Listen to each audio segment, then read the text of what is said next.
하나님 말씀 사무엘상 4장 1절에서 4절에 있는 말씀을 한 절씩 교독하겠습니다. 제가 먼저 1절 읽겠습니다.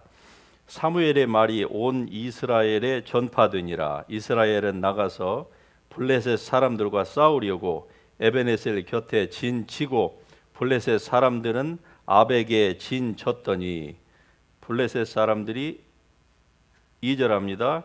이스라엘에 대하여 전열을 벌이니라. 그 둘이 싸우다가 이스라엘이 블레셋 사람들 앞에서 패하여 그들에게 전쟁에서 죽임을 당한 군사가 4,000명 가량이라. 같이 합니다. 백성이 진영으로 돌아오매 이스라엘 장로들이 이르되 여호와께서 어찌하여 우리에게 오늘 블레셋 사람들 앞에 패하게 하셨는고 여호와의 언약궤를 실로에서 우리에게로 가져다가 우리 중에 있게 하여 그것으로 우리를 우리 원수들의 손에서 구원하게 하자 하니 이에 백성이 실로에 사람을 보내어 그룹 사이에 계신 만군의 여호와의 언약궤를 거기서 가져왔고 엘리의 두 아들 홈니와 비느하스는 하나님의 언약궤와 함께 거기에 있었더라. 아멘. 예. 사무엘상 오늘 이 본문의 말씀을 중심으로 우리가 단지 하나님의 도움만을 즉 역경과 고난에서 벗어나기 위해서 하나님의 도움만을 필요로 하는 그런 사람이 되어서는 안 되겠습니다라는 제목으로 같이 말씀을 나누기를 원합니다. 여러분이 잘 아시다시피 이 사무엘 상하는 저자가 사무엘이죠.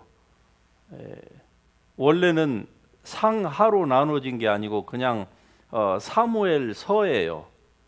그런데 그 성경을 편집하는 과정에서 인쇄하는 과정에서 이것을 상하로 나누었습니다. 그래서 이 사무엘서에서의 주요 인물은 특별히 1장에서 7장까지는 사무엘이 주인공이고요. 그리고 그 이후에는 이제 다윗과 또 사울과 다윗과 그리고 사무엘이 같이 나오는 그러한 이 책이 바로 이 사무엘서인데 오늘 이 본문의 말씀은 사무엘이 이제 온 이스라엘 백성들에게 사무엘의 말이 전파가 된다 이렇게 시작을 하죠. 즉 블레셋과의 이제 대전투를 지금 앞두고 있는 것입니다. 사실은 하나님께서 이스라엘 백성들을 이 가나안 약속의 땅으로 들어오게 하셨을 때에 가나안에 살고 있는 모든 7 족속을 다 내어 쫓으라고 그렇게 명령하셨습니다. 그러는데 이스라엘 백성들이 그 명령을 다 준행하지를 못했어요. 모든 지파들이 다 땅을 12분할해서 다 나누어 가졌지만은 그러나 어느 족속도 자기네들의 사는 그 땅에서 이 가나안 7 족속 즉 이 블레셋을 중심으로 한 7 족속을 다 쫓아낸 족속이 하나도 없었습니다. 그래서 그들과 함께 서로 통혼을 하면서 무역하면서 그냥 살았습니다. 처음에는 들어갔을 때에 이 블레셋 족속도 어땠습니까? 그 땅에서 밀어냈습니다. 사실 블레셋 족속이라고 하는 것은 역사적으로 굉장히 오래된 그 바로 족속인데 이 블레셋 족속이 점차 힘이 강성해지면서 쫓겨나갔던 자기네들의 옛 고토 그들에게는 이게 이 팔레스타인 땅이 자기네들의 땅이거든요.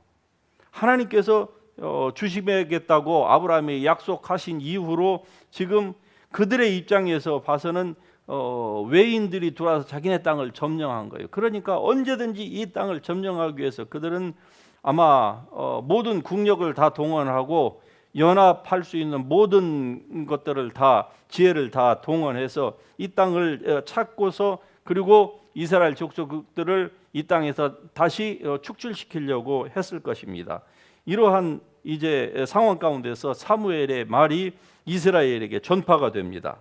그래서 이스라엘은 나가서 블레셋 사람들과 싸워야 된다고 하는 말씀이 이미 사무엘을 통해서 내려왔어요.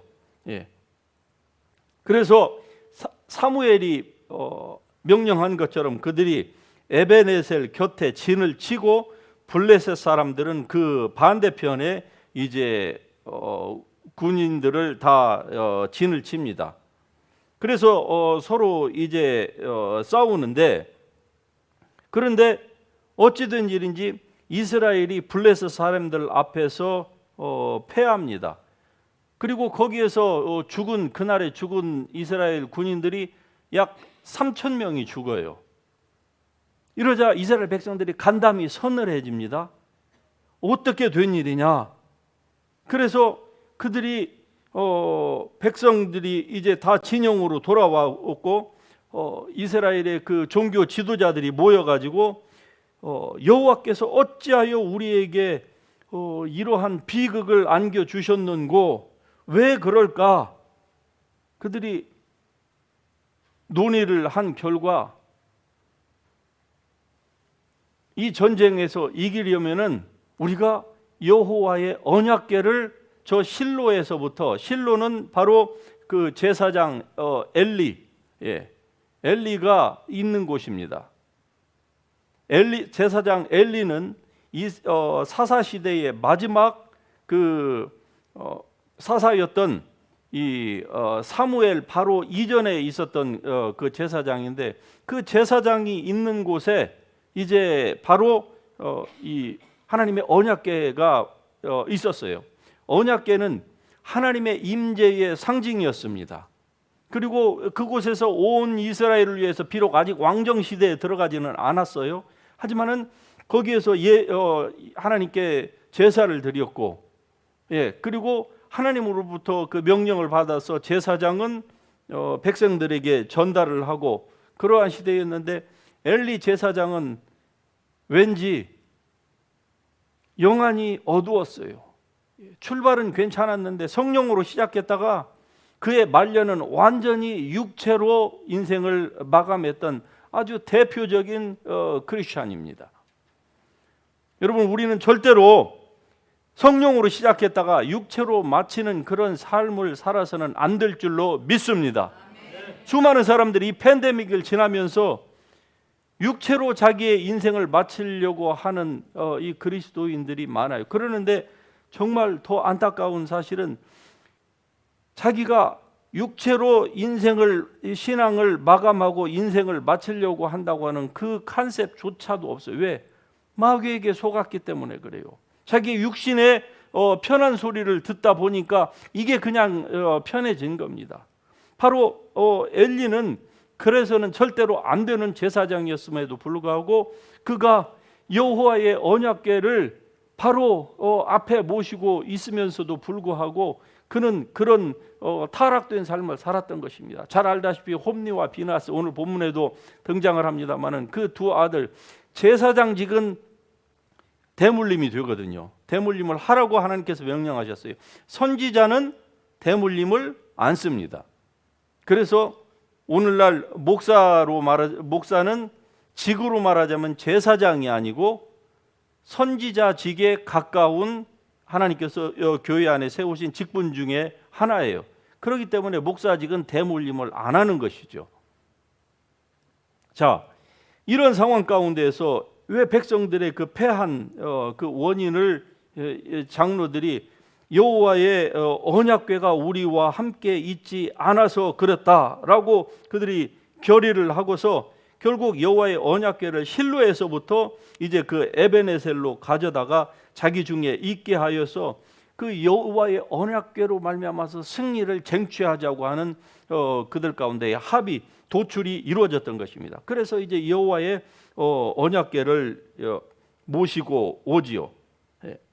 자, 5절에 보면은 여호와의 언약궤가 진영에 들어올 때에 온 이스라엘이 큰 소리로 외침에 땅이 울린지라.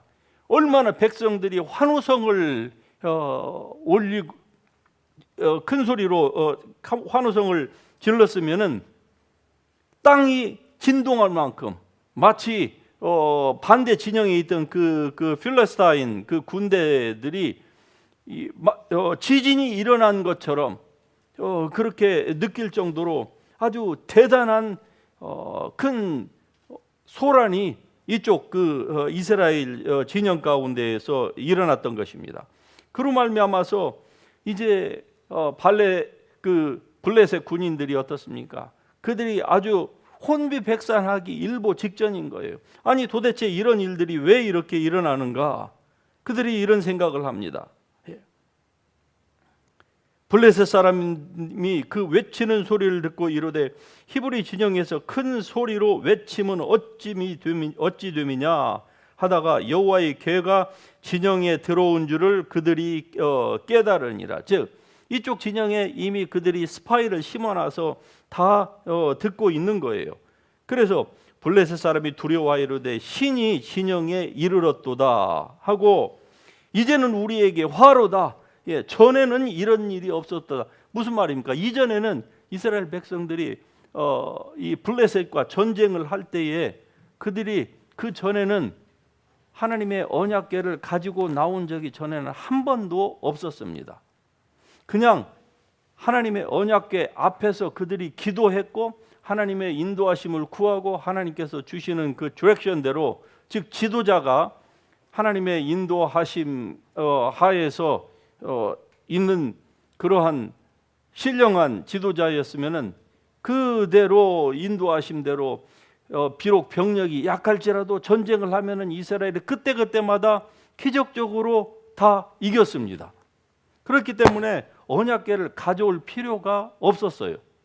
그런데 왜 이번에는 언약궤를 가져왔을까요? 그것은 바로 엘리가 또 엘리 이후에 그 홈리와 비느하스 그 두 아들이 타락했기 때문에 그들이 인도하는, 즉 타락한 지도자가, 종교 지도자가 인도하는 이스라엘 백성들도 이제 나태해지고 태만해지기 시작했고 여호와 하나님을 전적으로 따르는 것을 그들이 이제 멀리하기 시작했던 것입니다. 그로 말미암아서 이스라엘 백성들이 이 엄청난 국군이 달려있는 이러한 전쟁을 앞두고도 그들이 하나님 앞에 기도하지 않고 그냥 나왔던 거예요. 그러다가 이런 대패배를 경험하고 나니까 이제 정신이 들은 것이죠. 그래서 이제 여호와의 언약궤를 메고 오자. 여호와가 우리 가운데 함께 계시면은 우리가 반드시 저 원수들을 이길 수 있을 것이다. 그렇게 그들이 장담을 한 것이죠. 그래서 그들이 사람을 실로에 보내어서 이제 그룹 사이에 계신 만군의 여호와의 언약궤를 그들이 드디어 가져옵니다. 그리고 이제 그들이 환호성을 지르고, 오늘 우리로 말하자면 할렐루야 할렐루야 할렐루야를 지금 연방하는 것입니다. 열광을 하죠. 이제 드디어 하나님이 우리와 함께 계시니까 우리가 이 곤경에서 이제 벗어날 수 있다 뿐만이 아니라 저 원수들을 우리가 충분히 이제 물리칠 수가 있다라고 그들이 그렇게 생각을 했던 것이죠. 여러분, 그런데 이스라엘 백성들이 한 가지 여기에서 간과한 것이 있었습니다. 그것은 저쪽 믿지 아니하는 원수의 군대도 그렇게 느꼈겠지만 본인들은 얼마나 더 절절하게 느꼈겠습니까? 상대 진영에서도 지진은 난 것처럼 그랬으니, 군대에서도 보면은 이 군대 그 데모를 진압하기 위해서 데모 진압 훈련이라는 것을 1980년대에는 많이 했습니다. 그런데 군인들이 대중 군중들이 몰려올 때에 군인들이요 한쪽 발로 땅을요 수백 명 수천 명이 한쪽 발로 땅을 똑같이 박자를 맞춰가지고 쿵쿵쿵쿵 하면서 한 발 한 발 전진합니다. 그러는데요 그게 한 천여 명이 땅을 그 워카파를 신고 땅을 구르지 않습니까? 그러면은 그 지역이 진짜로 땅이 트램블링이 돼요. 그러는데 수많은 군인들이 단순히 목소리만이 아니라 땅을 두 발로 동동동동동동 구르고 북을 치고 할렐루야 소리를 질러댔으니 당연하겠지요. 예, 땅이 진동하였더라. 정말로 그러한 것이죠. 그런데 여기서 한 가지 미싱한 것이 있어요. 사람들은요 항상 많은 사람이 모이고 그리고 사람들의 목소리가 커지면은 그것이 곧 여호와의 임재라고 착각하기가 아주 쉽습니다. 그러나 이것은 그저 인간이 질러대는 소음에 불과했던 것입니다. 사람이 지르는 이 큰 소리, 이 크라잉이 하나님의 기름 부으심을 대체할 수는 없는 것입니다. 하나님의 기름 부으심이 있어야만이 우리를 모든 멍에에서 자유롭게 해주는 것이지, 단지 사람의 그 필요가 하나님의 그 기적과 역사를 불러오는 것이 아닙니다. 이게 바로 종교와 참 여호와 하나님을 섬기는 그 믿음의 신앙의 근본적인 차이가 있는 거예요. 그런데 사람들은 어떻습니까? 항상 외모를 중요시합니다. 많은 사람들, 더 큰 소리. 그러면은 무엇인가가 일어날 것으로 생각하지만, 그러나 성경은 분명히 말씀합니다. 그의 기름 부으심으로 말미암아 우리에게 드리워진 모든 멍에가 벗어지느니라. 할렐루야. 그러므로 하나님의 성령의 기름 부으심을 여러분이 사모할 수 있기를 주의 이름으로 축복합니다. 이렇게 되기 위해서는 하나님의 늘 인도하심을 구해야 되는 거예요. 즉 오늘 이 본문에 나오는 이스라엘 백성들처럼 곤고해지니까, 죽을 위기에 처하니까 그때야 하나님을 부르짖는 거, 물론 그렇지 않은 것보다는 나을 수도 있지 않겠느냐 이렇게 우리가 생각할 수도 있지만은, 그러나 여러분 곤경에서 벗어나기 위하여서 하나님을 찾는 것과 성경이 말씀하는 것처럼 온 마음을 다하여서 여호와를 찾는 것과는 분명히 다른 것입니다. 그래서 우리는 어려움을 당할 때에만 하나님을 찾는, 물론 아마 대다수의 그리스도인들이 다 이러한 신앙을 가지고 있을 거예요. 그러나 정말로 하나님을 사랑하고 그리고 그 뜻대로 부르심을 입은 하나님의 백성들, 즉 하나님의 성령의 임재를 늘 구하고 그리고 그의 기름 부으심 하에서 성령의 그 디렉션대로 인생을 살아가려고 하는 사람들은 어려울 때만 하나님을 찾는 그런 신앙을 갖지 않을 줄로 믿습니다. 평소에 삶에 어려움이 있던 그렇지 않던 간에 늘 항상 우리가 때가 되면 아침이면 일어나고 저녁이면 잠을 자고 배가 고프면 음식을 먹고 이렇게 자기 자신을 잘 관리하듯이 하나님 앞에서도 우리가 세상에 내가 지금 하고 있는 일들이 좋을 때이든지 그렇지 않을 때이든지 늘 하나님 앞에서 초지일관 변하지 않는 그런 신앙의 경건의 태도를 가지고 하나님 앞에서 늘 살아갈 수 있기를 주의 이름으로 축복합니다. 이스라엘 백성들은 이것이 부족했어요. 그들이 군급해지자 어땠습니까? 막 여호와의 언약궤를 모시고 온 거예요.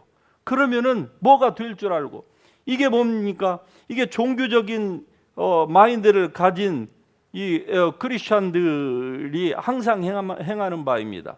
평소에는 성경도 먼지가 쌓이든 말든 별로 신경도 안 써요. 그런데 갑자기 하나님의 말씀이 그리워지면 어떻습니까? 갑자기 성경을 막 그렇지도 않은 사람이 막 베개를 베고 자고 가슴에다 올려놓고, 아니 그러면은 이 성경이 무슨 매직입니까? 도깨비 방망입니까? 평소에는 읽으라고 해도 그렇게 안 읽다가 이런 제스처를 취하면은 갑자기 하나님께서 마음에 감동을 받아가지고 그냥 자석에 끌리듯이 하나님께서 우리에게 다가와서 우리에게 원하는 바를 하나님께서 다 해주신다고 사람들이 생각하죠. 만일에 그렇게 갖고 하나님이 해 주시면 어떻게 할까요? 이런 신앙의 태도를 가지고 있는 사람은요, 자기의 필요가 채워지면은요, 그 다음에 성경은 죄송하지만 다시 선반으로 가서 편히 주무세요. 이런 신앙은 결코 우리의 삶에 있어서 하나님의 임재를 우리에게 가져다 줄 수는 없습니다. maybe 한 번, 두 번 도움은 받을 수 있겠죠. 그러나 어떻습니까? 하나님은 우리가 전심으로 하나님을 찾기를 원하십니다. 할렐루야. 너희가 온 마음으로 나를 구하면 찾을 것이요 또 나를 만나리라. 할렐루야.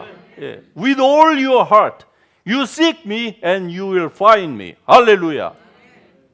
온 마음은 필요할 때만 하나님의 도우심을, 즉 언약궤를 모셔가지고 하나님을 이용하려고 하는 그러한 얄팍한 신앙하고는 다릅니다. 여러분, 온 마음으로 주님을 항상 찾을 수 있기를 주의 이름으로 축복합니다. 좋을 때이든 그렇지 않을 때이든 항상 온 마음으로, 늘 생각이 예수 그리스도의 십자가와 하나님과 그분의 뜻을 늘 생각하며 사는 거예요. 갈라디아서 6장에 보면은 스스로 속이지 말라. 하나님은 사람에게 속임을 당하지 업신여김을 받지 아니하나니, 같이 합니다. 사람이 심는 대로 거두리라. 할렐루야. 심는 대로 거두게 되어 있습니다. 이스라엘 백성들은 평소에 하나님을 찾는 것을 자기네들의 삶에 심지 않았어요. 그 이면에는 물론 지도자의 타락이 있었겠지요. 그런데 갑자기 그들이 필요하다고 해서 씨를 심는다고 해서 그 씨가 하룻밤 사이에 싹이요 이삭이요 그리고 이삭에 충실한 열매가 맺혀져서 그들에게 승리를 가져다 줄 리가 만무합니다. 그러므로 오늘 이러한 그들의 그 종교적인 행위의 결과가 무엇입니까? 아주 대패배를 당한 거예요. 그 이전 날에는 3,000명이 죽었습니다. 4,000명이. 그런데 오늘 언약궤를 가져온 이 날에는 몇 명이 죽었는 줄 압니까? 3만 명이 그날에 죽었어요. 8배나 되는 이스라엘의 그 내일을 짊어질 그 청년들이, 그 남자들이 전쟁에서 비참하게 다 죽어갔던 것입니다. 그러므로 우리가 이 말씀을 통해서 우리가 다시 한번 깨달아야 될 것은 평소에 하나님을 전심으로 찾자. 할렐루야. 필요할 때만이 아니라 평소에 우리가 주님 앞에 믿음의 씨앗을, 성실의 씨앗을 여러분이 뿌릴 수 있기를 주의 이름으로 축복합니다. 뿌린 대로 심는 것은 하나님이 만들어 놓으신 유니버설 법칙입니다. 그것은 저쪽 농경 시대에서만, 논과 밭에서만 해당되는 것이 아니에요. 우리의 심령도 똑같습니다. 예수님께서 말씀하시지 않습니까? 씨는 바로 하나님의 말씀이요 그 마음은 밭이라.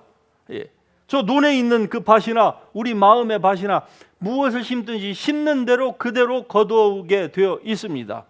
그러나 여기서 한 가지 우리가 꼭 기억해야 될 것은 심는다고 해서 바로 넥스 오버나잇에 무엇인가가 맺혀지지는 않는다고 하는 사실이죠. 그렇기 때문에 어떻게 해야 됩니까?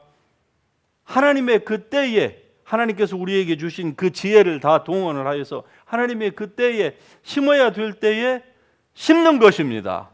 순종해야 될 때에 순종하는 거예요. 앞에 내가 이것을 순종하면은 저 앞에 반드시 저 열매가 보인다. 그러면은 순종하지 않을 사람이 어디가 있겠습니까? 그것은 어린애들도 다 하는 것이고, 짐승도 저 앞에 자기에게 줄 음식이 있으면 어떻게 돼요? 다 순종하지 않겠습니까? 앉으라면 앉고 있으라 사람이 이래서 손 달라고 하면은 뭐 손도 갖다가 하이파이브도 하고. 왜? 앞에 보이니까.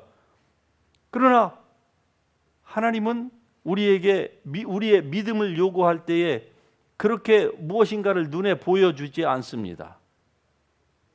그렇기 때문에 우리에게 필요한 것은 무엇입니까? 같이 하십니다. 항상 의지하자.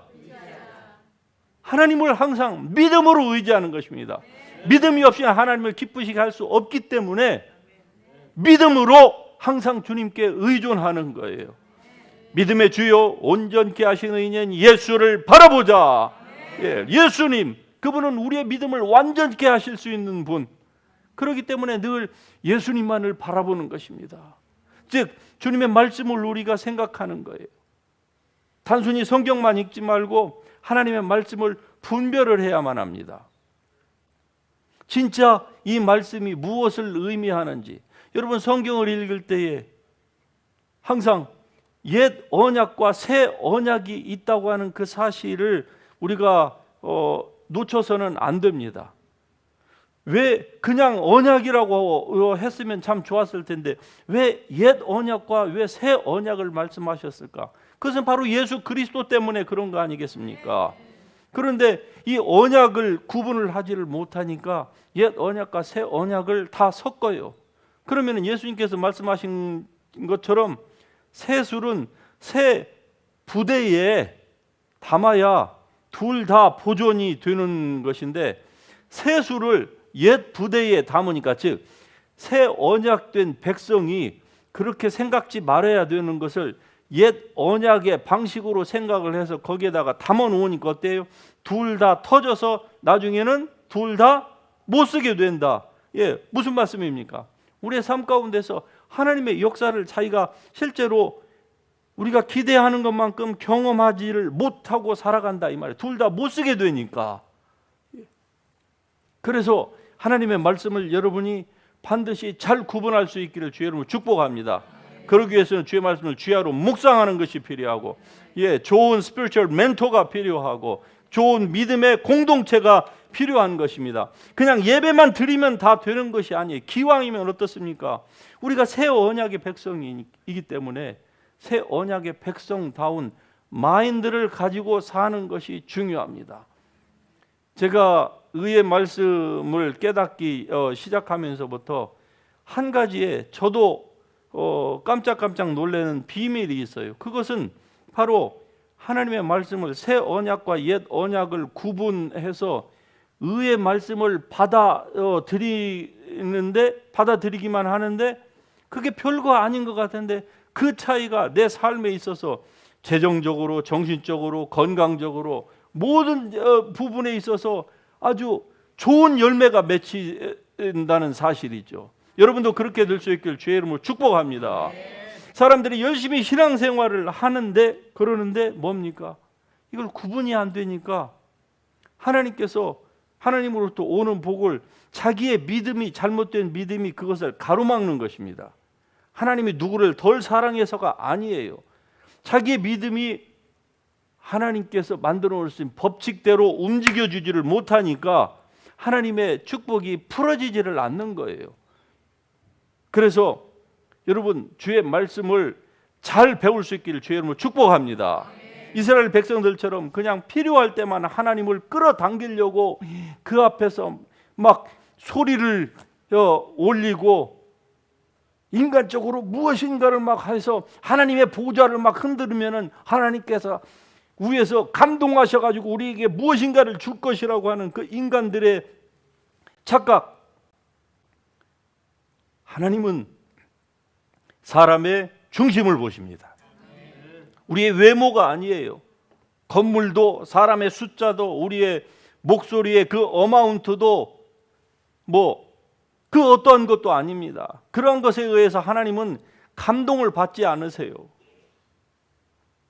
오직 여러분의 믿음에 의해서 하나님은 감동을 받으시는 줄 믿습니다.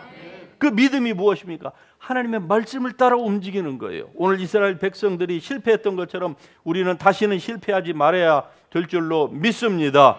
성경에 있는 말씀처럼 여러분 믿음으로 심을 수 있기를 바랍니다. 순종으로, 아직 아무것도 보이지 않을지라도 오늘 하나님의 말씀을 들을 때에 여러분이 순종하시고 그 순종으로 말미암아서 여러분의 심령에 하나님의 씨앗을 심어 보십시오. 그러면은 반드시 때가 되면은 거두리라. 예, 이 거두는 놀라운 은혜가 여러분의 삶 가운데에 풍성할 수 있기를 주님의 이름으로 축복합니다. 오늘 이 말씀을 붙들고 오늘 저녁도 우리가 같이 기도할 때에 우리 같이 일어나셔서 온 땅의 주인 되신 이 찬양을 통하여서 하나님의 보좌 앞으로 담대히 나아가십시다. 우리의 행위가 아닌 오직 믿음으로 우리 주님 앞에 나아갈 때 하나님이 기뻐하시는 줄 믿습니다. 우리 같이 이 찬양하십시다. 하나님은 우리가 무엇을 행함으로 인하여서 감동받으시는 것이 아니라 오직 믿음으로 인하여서 예수 그리스도께서 여러분을 향하여서 어떠한 죽음을 죽으셨는지, 주님께서 무엇을 행하셨는지, 그리고 그 결과로 말미암아 여러분을 하나님이 외모가 아닌 영과 진리로 받으신다고 하는 이 사실을 믿는 사람을 하나님께서는 기뻐하시는 줄 믿습니다. 이러한 우리의 믿음을 가지고 이 시간에 하나님의 보좌 앞으로 담대히 나아가십시다. 믿음이 없이는 하나님을 기쁘시게 할 수 없기 때문입니다. 그러므로 하나님의 이름, 주님의 이름 다 같이 동성으로 부르고 주님 앞에 힘써서 기도하십시다. 주여